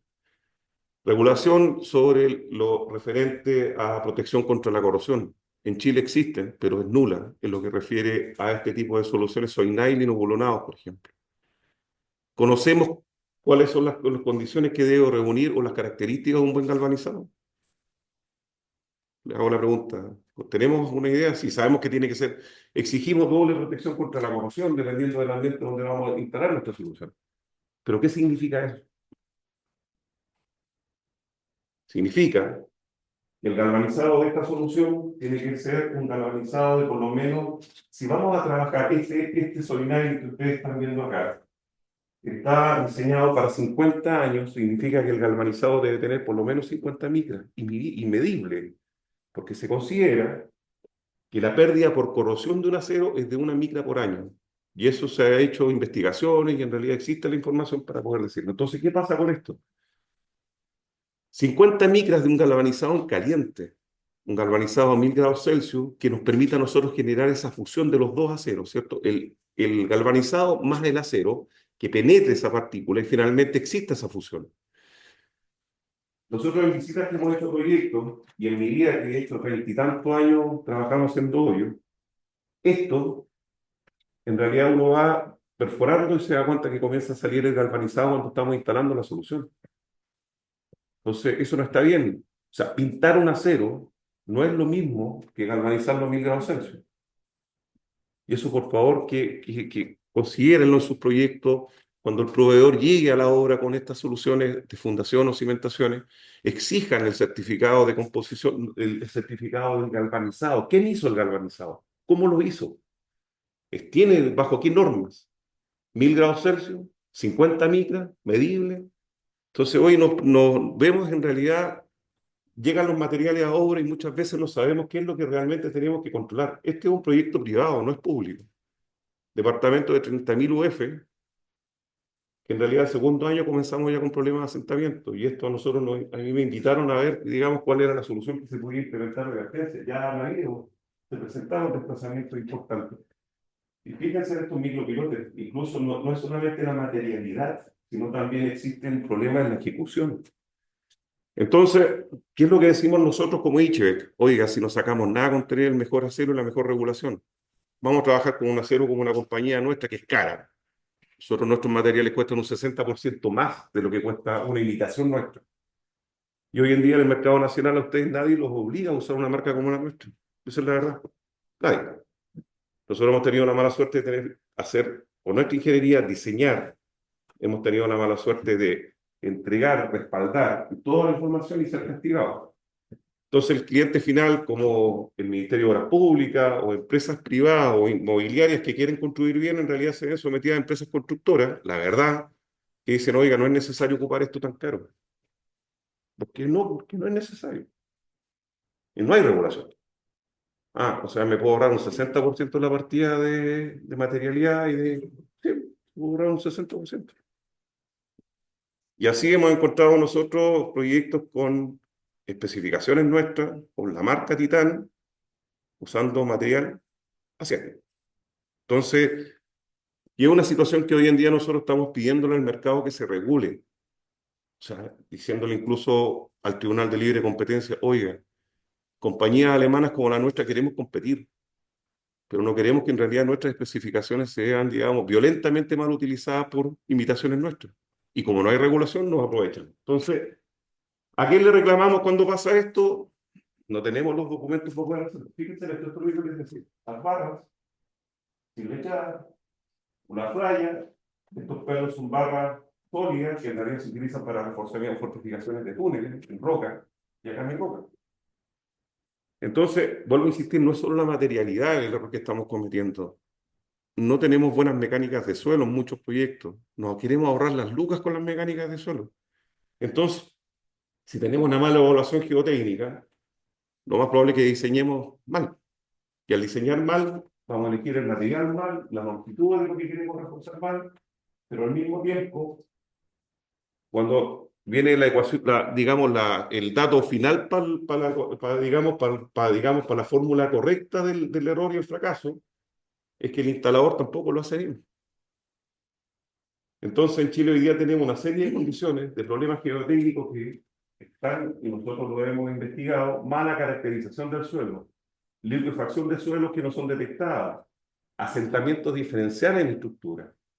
Se me está moviendo, estoy en mi oficina, de repente se me comienza a cargar la taza con el café, no sé qué está pasando. O sea, problema material utilizado en fundaciones. No hay una regulación para el tema de los materiales. No sabemos qué es lo que estamos consumiendo. Corrosión de los aceros de refuerzo. No sabemos qué debe cumplir un acero en lo que refiere a la corrosión, a la protección contra la corrosión, y micropilotes mal ejecutados. Entonces, no quiero que se asusten, pero es así. Esa es la realidad de lo que tenemos hoy en día en lo que refiere a soluciones de pequeño diámetro, indiferente que usen Ichthys. Está lo mismo. Estamos hablando de todas las alternativas que yo les presenté en la segunda slide. Mayormente todas esas alternativas, la materialidad y la ejecución, incluso la ingeniería en algunos casos tampoco está clara cuando se ejecuta la solución. Fuentes, esta presentación la vamos a compartir con ustedes y estas son las fuentes y las recomendaciones donde ustedes pueden encontrar esta información. Entonces, ¿qué es lo que nosotros como líderes mundiales le hemos dicho al mercado chileno? Oiga, no es necesario escribir, digamos, descubrir el fuego que está buscando. Existen normativas americanas y europeas que regulan la base de cálculo de las estructuras en las presentaciones e indicaciones para la vida útil del diseño. ¿Qué se refiere a esto? Separamos estructuras temporales. Una activación, necesito construir un paraje de subterráneo, tengo una activación temporal porque después subo con mi muro, construyo, trago y ya lo que hice, usé activación, en realidad queda sin ninguna utilidad, entonces es temporal. Estructuras temporales, 10 años. Siempre y cuando la estructura temporal esté, digamos, su cimentación no sea profunda. Si es en superficie, normal, tradicional, ¿cierto? Hormigón, acero en superficie, 10 años. Pero si esa fundación es una fundación que es finalmente con fundación profunda, son 2 años de año. Y así comenzamos finalmente a avanzar y nos encontramos que estructura de edificios, otras estructuras comunes, estructuras de edificios monumentales, puentes y todo lo que refiere a estructuras civiles va entre 50 y 100 años. Las fundaciones y las cimentaciones. Entonces, hospitales, puentes, nosotros cuando trabajamos en el repotenciamiento de una estructura tenemos que garantizar 50 años y lo hacemos. Pero nadie más lo hace. En todas las soluciones que ustedes tienen. Entonces no es solamente tener una buena ingeniería, porque en realidad si no nos acompaña la materialidad y la instalación, todos los estamentos, el 33% del éxito lo tiene la ingeniería, el 33% la ingeniería, digamos, geotécnica, el otro 33% lo tiene la materialidad y el otro 33% en la ejecución. Para poder llegar a productos de construcción de acero, el rendimiento y la correcta aplicación son decisivos para la seguridad y durabilidad de un proyecto. Se debe actuar en base a las normativas y técnicas vigentes para la protección permanente. ¿Existen normativas y técnicas vigentes para los aceros de fundación y cimentación en Chile? No existen. Entonces, hoy nosotros tenemos normas vigentes para los aceros o barras, la más emblemática, la norma chilena 204, normas vigentes para los aceros estructurales la 203, pero ¿qué pasa con las fundaciones de pequeño diámetro? No existe regulación nacional para estas aplicaciones. Entonces hoy en día nosotros lo que tanto utilizamos en realidad no sabemos contra qué confrontarlas. Entonces muchas veces vemos los aceros desde el punto de vista de la norma chilena 204 para esto y no aplica. Vemos también el tema de los hormigones, y los hormigones en realidad todo lo que está asociado a normativas hoy en día está a una fundación tradicional, hormigón y acero. Eso sí tiene normativa. Pero ¿qué acero vamos a utilizar? ¿Qué lechada? ¿Cómo vamos a utilizar la lechada? En realidad no hay información. Entonces, ¿cuáles son las fallas? Grados de acero desconocido, estándares de producción desconocidos, entrada de productos desde Asia con origen desconocido, deficiencia del sistema, normativas para acero, esclero y viga. El único criterio de aplicabilidad es el cumplimiento mecánico. Cuando nosotros vemos una especificación, ¿cierto? ¿Qué acero para una fundación o una cimentación de pequeño diámetro? Siempre le vemos que el 2% de fluencia, tal número. Pero lo mecánico es consecuencia de lo químico. Entonces no sabemos en realidad qué debemos regular. Ductilidad. Fíjense, ahí con esto.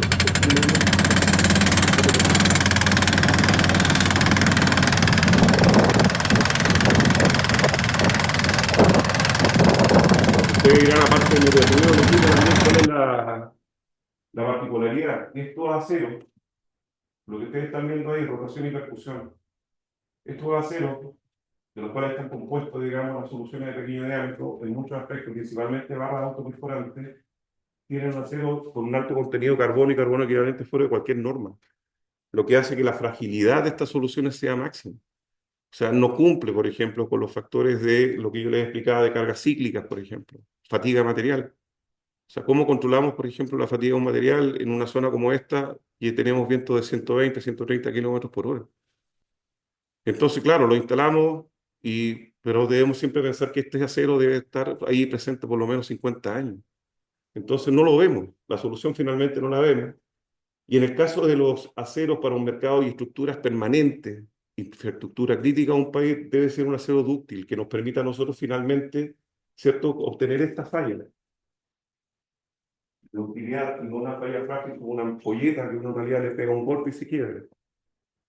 Entonces, ¿cómo no hoy día chequeamos que lo que vamos a utilizar como una fundación de una estructura en obra, cómo lo regulamos, o sea, perdón, cómo lo controlamos? En realidad no tenemos herramientas en el mercado chileno que nos puedan entregar a nosotros la posibilidad de poder chequearlo. Entonces tenemos que asumir normas internacionales y nosotros las recomendamos dentro de nuestras especificaciones. Entonces, el contenido carbono y carbono equivalente para una fundación o una estructura, ¿cierto?, de acero o una cimentación de acero, el contenido máximo de carbono no debe exceder el 22% y el máximo de carbono equivalente no más allá del 53%. Entonces necesitamos un acero de este tipo, que son los aceros S, en el caso de nuestra compañía S460NH, que nos permita a nosotros finalmente tener un acero con una fluencia máxima, con un cumplimiento de un 5% de AGT sin ningún tipo de inconveniente. Lo que hace finalmente que podamos hacer ensayos de ductilidad en obra y demostrarles que estas soluciones, cuando en realidad es un acero dúctil, nos permite hacer esta prueba regulada por la norma 10080. Este es un acero con alto contenido de carbono y este es un ferro de construcción que en realidad también cumple con las normativas. Entonces, la protección contra la corrosión, lo mismo. Acero en bruto, galvanizado, protecciones con dúplex, dependiendo del lugar donde nosotros vamos a construir y del grado de corrosión al cual vamos a estar sometidos, es la elección que debemos hacer, considerando que 1 micra por año es la pérdida de espesor del acero. Entonces, y el cómo galvanizo es lo que conversábamos hace poco rato para poder evitar justamente este tipo de situaciones. Y todo esto son documentos que son entregables para las obras. Ustedes, como constructores, como oficinas de ingeniería, deben exigirlo. Entonces, finalmente, debemos garantizar que a la tensión y cíclica de carga de tracción y compresión, por lo menos la primera protección contra la corrosión de estos elementos sea la lechada, lo que les permita a nosotros protegernos, que la lechada finalmente sea una primera línea de protección contra la corrosión. Entonces, hay ensayos de adherencia que se hacen en los cuales toda compañía, indiferente a que sea una compañía como la nuestra que comercialice este tipo de soluciones, debe tener su propia literatura técnica y demostrable. O sea, en otras palabras, hacer exhumaciones, ver cuáles son los resultados de esas exhumaciones a cargas máximas, llevar a un laboratorio las exhumaciones, ¿cierto?, someterlas a cargas cíclicas, extracción y compresión, ver cuál es el grado de microfisuración que tienen estas estructuras y finalmente ver si cumplen o no cumplen con la lechada como primera línea de protección contra la corrosión. Entonces, en base a esas investigaciones podemos ver que cuando ocupamos soluciones de tubo, a todo esto deben ser galvanizados, porque el tubo, a carga de tracción-compresión, al ser un tubo liso, finalmente el patrón de fisuración de la lechada que tiene en su perímetro produce esto. Entonces necesitamos que esta protección, la primera protección sea el galvanizado, no la segunda, la protección, la primera. En el caso de las barras esquiadas también, en las barras redondas, que son autoperforantes también, y una rosca de tipo titán, que fue el desarrollo de la compañía en realidad, según toda la información, literatura, especificaciones, cumplimiento, dice que el caso de una barra Ichbec titán original nos permite a nosotros trabajar digamos, en algunos niveles de corrosión sin necesidad de galvanizar la barra. Entonces, si uno toma esas consideraciones, ese 60% de sobrecosto que tiene una solución original, ¿cierto?, por sobre una solución que no tiene respaldo, Si nosotros comenzamos a ver este tipo de consideraciones, nos damos cuenta que ese 60% se va acercando en realidad. Entonces, y los requerimientos para la correcta instalación. Esta es la última etapa, y aquí ya para poder ir terminando y no aburrirlo. Hay diferentes tipos de suelo, rocas, arenas, grava. Dependiendo del tipo de suelo, es la elección de la solución que yo debería elegir. Finalmente, el equipo de perforación y la técnica de perforación que yo debería elegir para poder trabajar. Entonces, si tengo un suelo granular como este, no puedo utilizar una barra sin ocupar un revestimiento para que finalmente yo pueda bajar mi elemento de refuerzo. Porque yo cuando retire estas barras, esto va a colapsar, cerrar la perforación, voy a intentar bajar el fierro, lo que no voy a poder hacerlo. Entonces no es raro ver a algún señor en el equipo de perforación mirando a todos lados, dándole martillo a la cuestión para poder bajarla. Entonces, y acuérdense que esto va con recubrimiento de lechada. Entonces, ¿dónde me cabe la lechada acá? Tengo piedra, tengo suelo. Entonces, es importantísimo poder entender esto también. ¿Cómo se instalan las soluciones?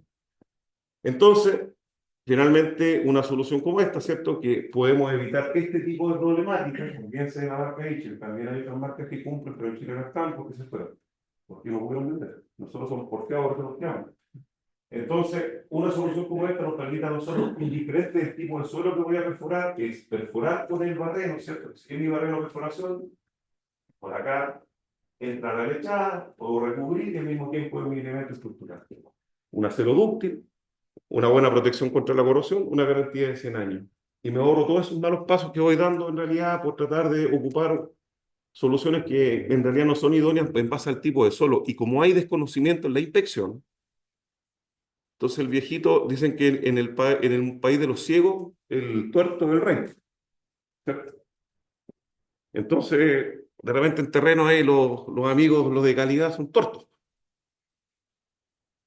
Entonces, el ciego, que es el instalador, lo hace, y como no lo vemos, y cuando lo vemos es cuando la estructura comienza a presentar algún problema y nos damos cuenta qué fue lo que pasó.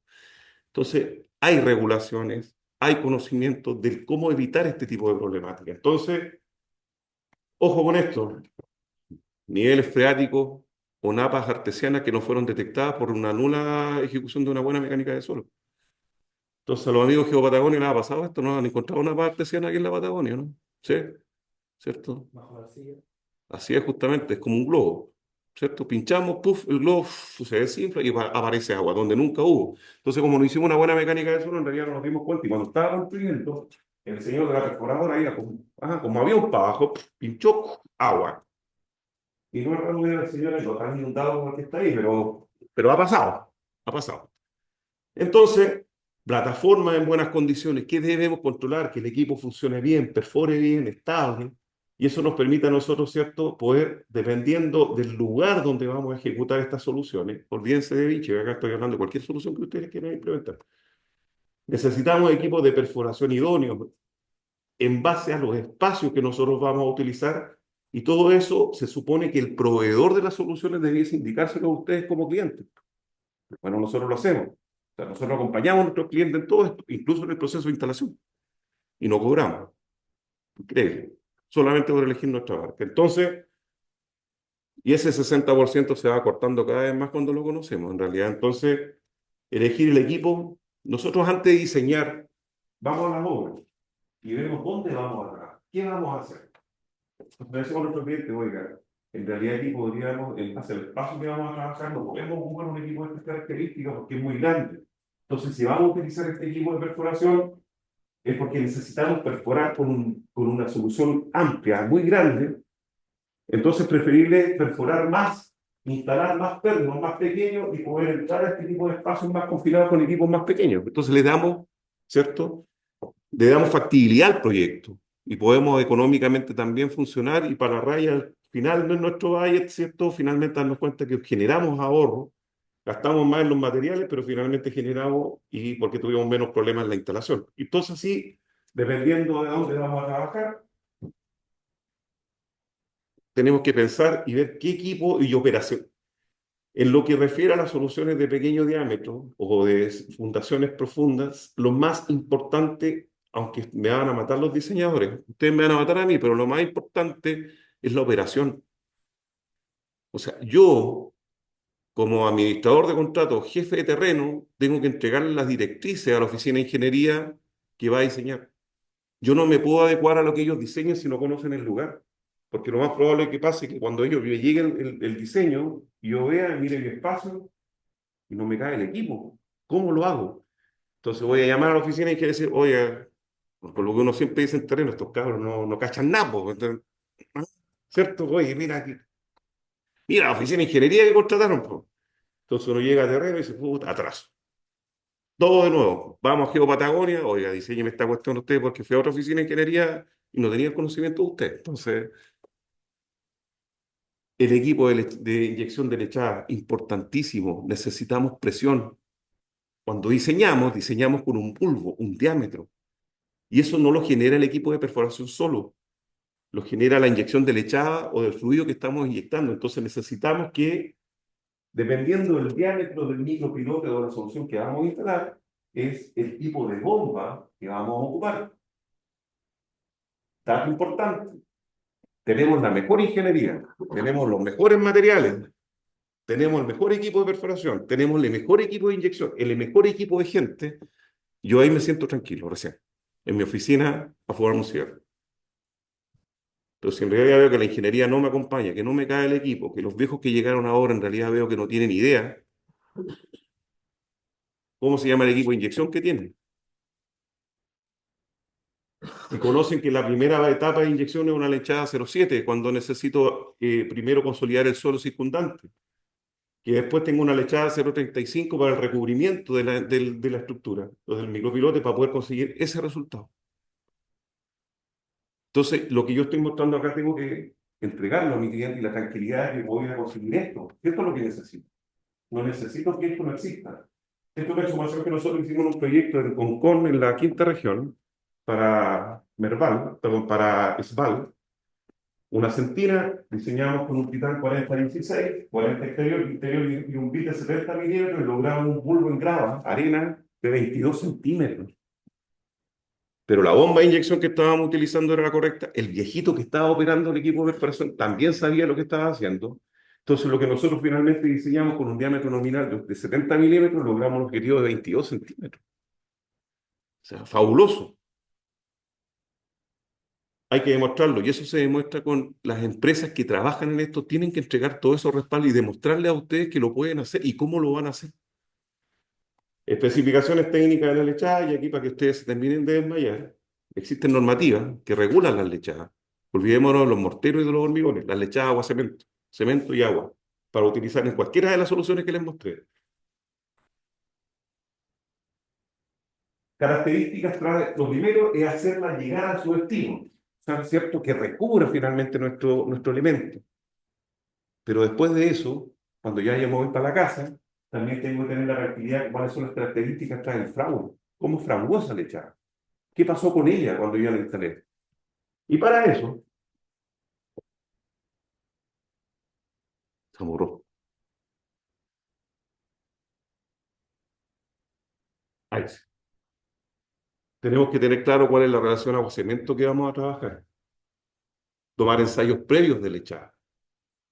Tomar el terreno, esto se llama cono de marcha, 4,75 milímetros, y está normado en base a las normas que dieron anteriormente.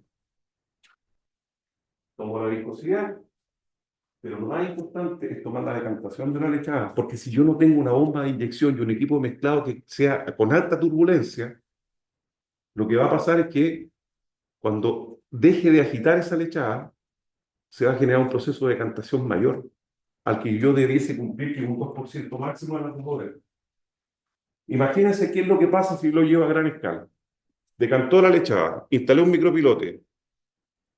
Si yo tengo acá 10 metros de micropilote, por lo menos 2 metros de ese micropilote va a quedar solamente con un recubrimiento de agua.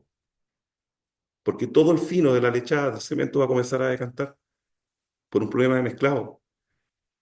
Y tenemos una solución, ¿cierto? Fatiga material, 50 años, un puente, un departamento, un edificio, vivimos tranquilos y resulta que los 2 primeros metros están llenos de agua.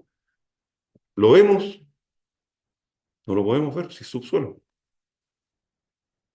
Peso específico, también, saber si es la correcta medida el cemento que estoy colocando, el cemento que está según la dosificación. Ensayo de resistencia, en muchos casos y en muchos proyectos no se toma. Trazabilidad, certificado de composición químico. Todas las soluciones deben presentar certificados de calidad donde se muestren ensayo, composición química, mecánica. Homologación, ¿qué institución nos permite a nosotros trabajar en estas soluciones? Es una homologación técnica que en el caso de ICHEBEC lo entrega el Instituto de Ciencias de la Tecnología de la Construcción en Alemania, que nos permite a nosotros trabajar en todo el mundo en un mercado que es permanente de 100 años. O sea, si usted trabaja con nuestra compañía, nosotros le vamos a respaldar la solución 100 años, pero no solamente el material. Tenemos que preocuparnos de la ingeniería y también nos preocupamos de la instalación y los acompañamos en todo momento. Entonces, la trazabilidad, cada barra, cada solución, cada acero tiene una identidad. Cada compañía tiene que hacerse responsable y tiene que entregar un marcaje. Y como no nos quedamos solo en palabras, nosotros como compañía hace ya 3 años creamos un curso de capacitación para empresas relacionadas. Y no es solamente un curso de capacitación para ingenieros o gerentes, sino que está enfocado a todo el mundo, que está relacionado justamente con las instalaciones de soluciones geotécnicas de pequeño diámetro. Es un programa de capacitación que hemos tenido la suerte de darlo en varias seremías a nivel regional, a nivel nacional, en varios ministerios de vivienda y urbanismo, en empresas privadas, y donde finalmente hablamos de conceptos básicos de diseño. Todo lo que revisamos ahora ya son 5 o 6 horas donde incluso hablamos de diseño. Entonces, ¿cómo diseñar una solución? ¿Qué necesitamos para esto? No tiene costo. Primero, si ustedes revisan en los cursos de capacitación Sense está el curso, pero en realidad nosotros entendemos que para poder cambiar esto también nosotros tenemos que aportar y no solamente quedarnos en la crítica. Porque es muy fácil en este país, ¿cierto? Siempre criticar todo, todo está malo. Pero ¿cuál es la solución? ¿De qué manera solucionamos y mejoramos las cosas? De esta forma. Haciendo cursos de capacitación que en realidad no tienen costo para ustedes. Solamente un televisor, una sala como esta, más pequeña, y conversamos, digamos, de geotecnia y podemos entender y mejorar en realidad las competencias de desarrollo. Y la próxima semana, en lo personal me siento muy orgulloso, INACAP, nosotros tenemos INACAP de Valdivia, es bien regalos nuestros, porque fue el primer lugar hace 7 años que en lo personal me abrió la puerta para poder hablar de esto. Entonces fue mi primera charla. Y hoy con INACAP, el día lunes próximo, tenemos la presentación de un diplomado justamente en soluciones geotécnicas desde la materialidad, la operación y la ingeniería.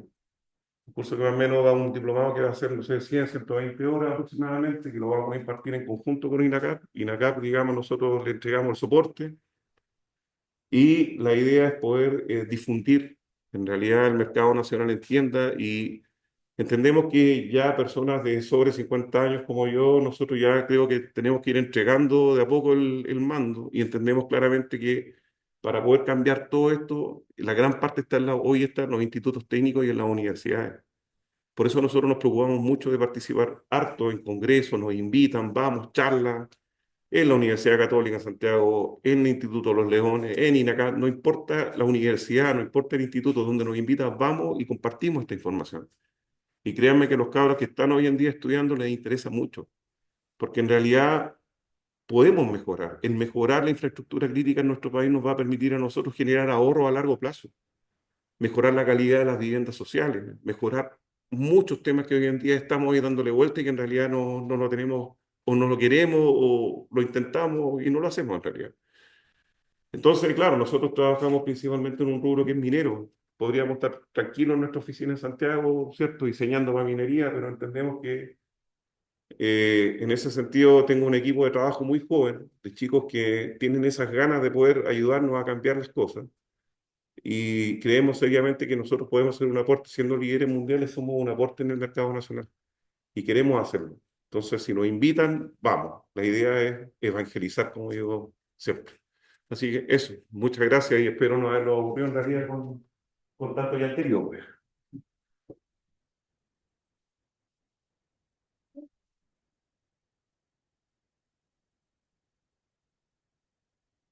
Gracias. Se quedaron todos callados, parece que quedaron todos asustados o aburridos.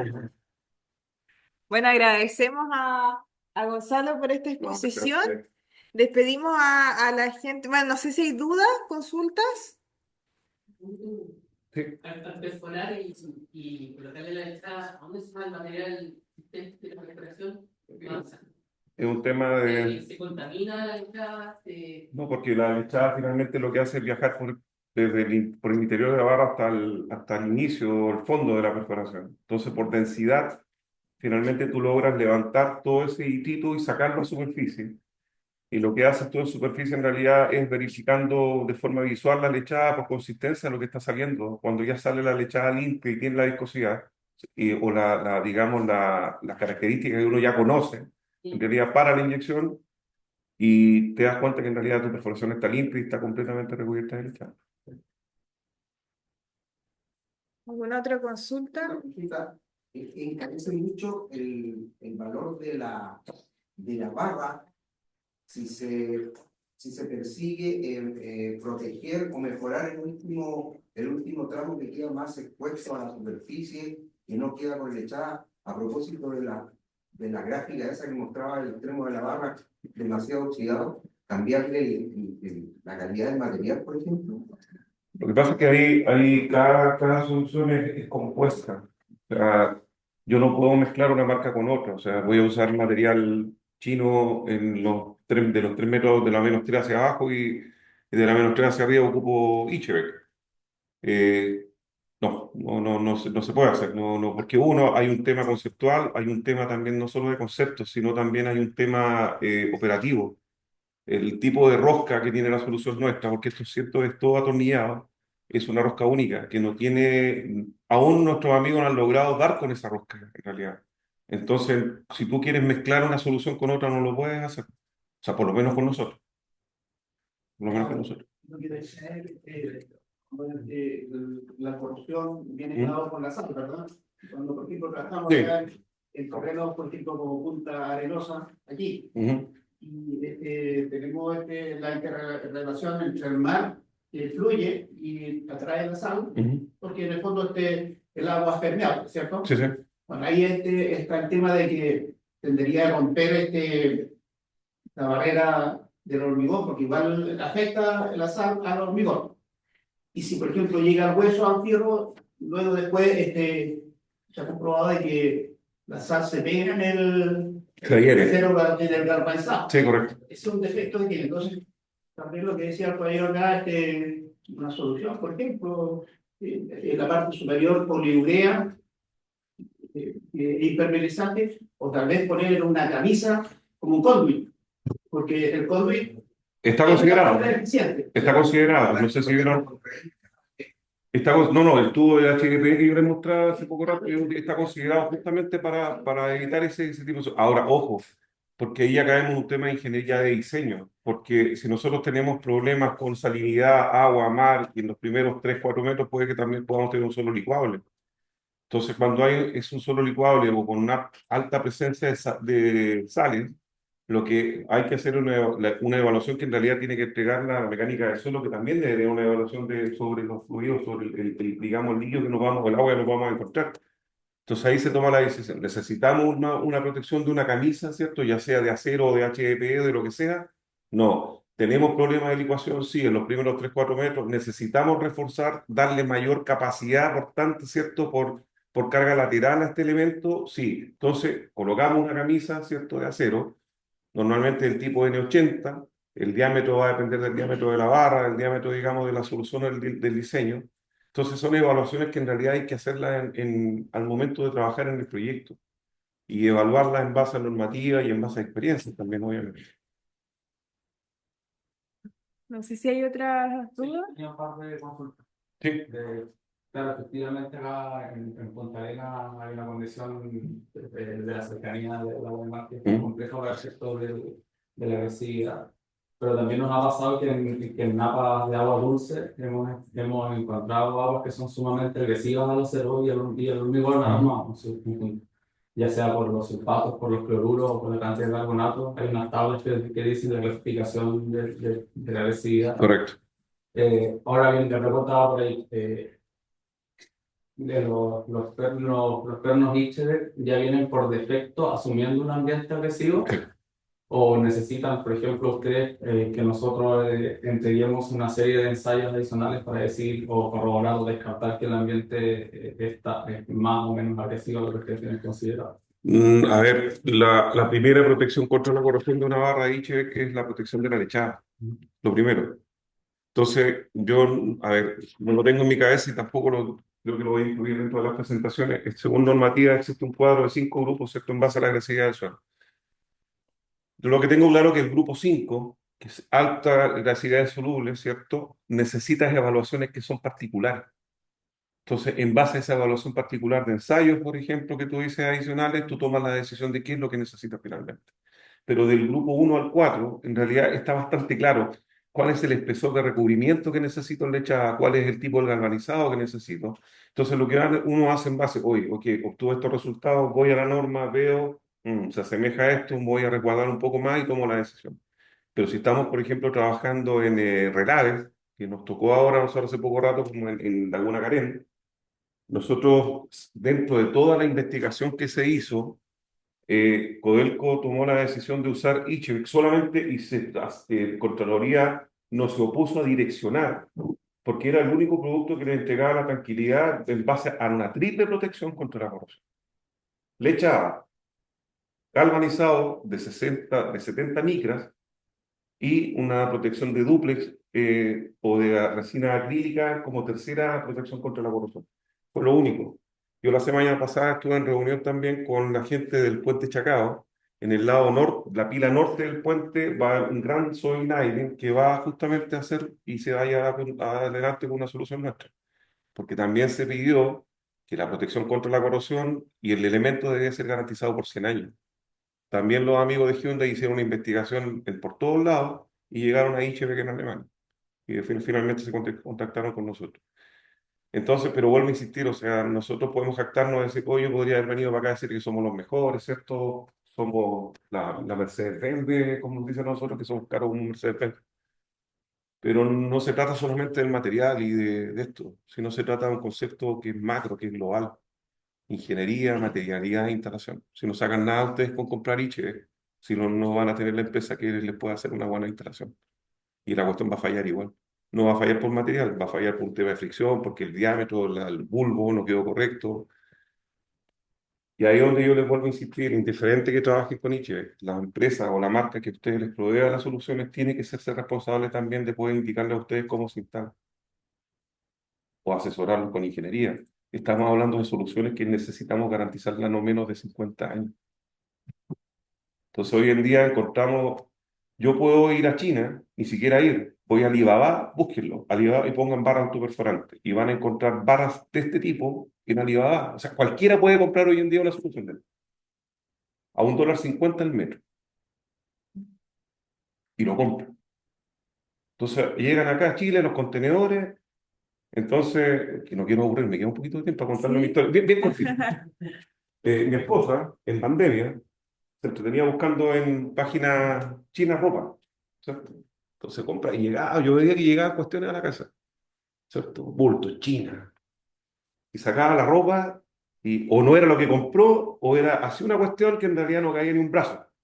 Entonces yo la miraba y me reía, pues le decía, pero, no sé, pues escríbele a tu proveedor en China, pues, dile que te cargue la... Nadie, nadie, increíblemente no, ahí están todavía las bolsas armadas en un closet, ahí están, 5 años. Entonces, con esto, aunque ustedes no lo vean, pasa lo mismo. Lo mismo. O sea, elegimos soluciones de Asia que cuando nosotros tenemos un problema porque el contenedor que llegó no cumplió con los ensayos de fluencia incluso, queremos contactarnos con el proveedor o con el representante local le va a decir, oiga, yo compré el contenedor cerrado, no... Mano y conejo, como decimos los mineros, mano y conejo. ¿Y a quién voy? Llámese al proveedor en China. Y el amigo en China no habla inglés, menos español, y cada vez habla más chino. Entonces, al final, ¿qué es lo que hago con el contenedor? Se los puedo mostrar. Yo tengo amigos que tienen empresas, o ex colegas míos, que en sus patios tienen contenedores con esta solución que no las pueden ocupar. Y o sea, mandarlas de vuelta les sale más caro que asumir la pérdida. Entonces el representante acá dice, oiga, yo también fui engañado, ¿cómo fueron engañados ustedes? Entonces, sí, cuesta un 60% más caro encontrar un teléfono, un soporte, viajar, tomar un avión, venir para acá, prestar la ingeniería, decir, oye, lo podemos solucionar de esta forma y aquí está el respaldo.